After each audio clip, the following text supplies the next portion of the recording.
10 ரூபாய் நோட்டை வைத்து பல கோடிகளில் ஊழல், அரசு வேலைக்கு 35 லட்சம் ரூபாய் வரை பேரம், தேர்வுக்கு முன்பே பணி நியமனம், இப்படி அமைச்சர் KN நேரு மீது அடுக்கடுக்கான குற்றச்சாட்டுகளை சுமத்தி இருக்கிறது அமலாக்கத்துறை. முறைகேடுகளுக்கான முகாந்திரம் இருப்பதால் அமைச்சர் KN நேரு மீது வழக்கு பதிவு செய்து விசாரிக்க லஞ்ச ஒழிப்புத்துறைக்கு சென்னை உயர்நீதிமன்றமும் உத்தரவிட்டுள்ளது. நெருக்கடியில் சிக்குகிறாரா KN நேரு? அமலாக்கத்துறை குற்றச்சாட்டின் பின்னணி என்ன?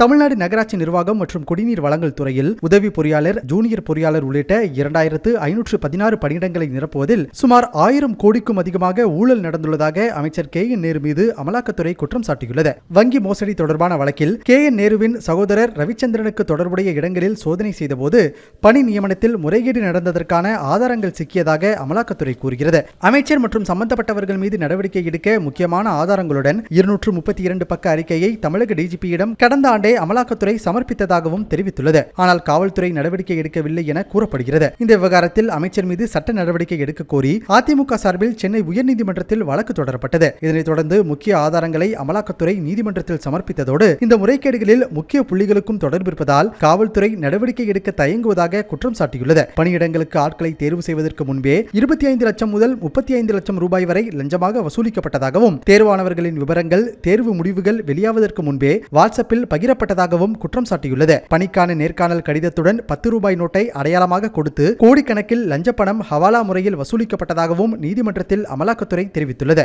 ஆதாரங்களை சமர்ப்பித்தும் காவல்துறை நடவடிக்கை எடுக்காதது அவர்கள் மீதும் சந்தேகத்தை ஏற்படுத்துவதாக அமலாக்கத்துறை வாதிட்டுள்ளது. இந்த விவகாரத்தில் அமைச்சரின் சகோதரர், அதிகாரிகளுக்கும் தொடர்பு இருப்பதாக குற்றம் சாட்டப்பட்டுள்ளது. வாதங்களை கேட்டறிந்த சென்னை உயர்நீதிமன்றம் வழக்கு பதிவு செய்து சட்டப்படி நடவடிக்கை எடுக்க லஞ்ச ஒழிப்புத்துறைக்கு உத்தரவிட்டுள்ளது. இதனைத் தொடர்ந்து அமைச்சர் KN நேரு பதவி விலக வேண்டும் என எதிர்க்கட்சிகள் வலியுறுத்தி வருகின்றன. ஆனால் அமலாக்கத்துறை இதுவரை தொடர்ந்த வழக்குகளில் 1% கூட நிரூபிக்கப்படவில்லை என்றும் இதனை சட்ட ரீதியாக எதிர்கொள்வோம் எனவும் திமுக எதிர்வினையாற்றியுள்ளது.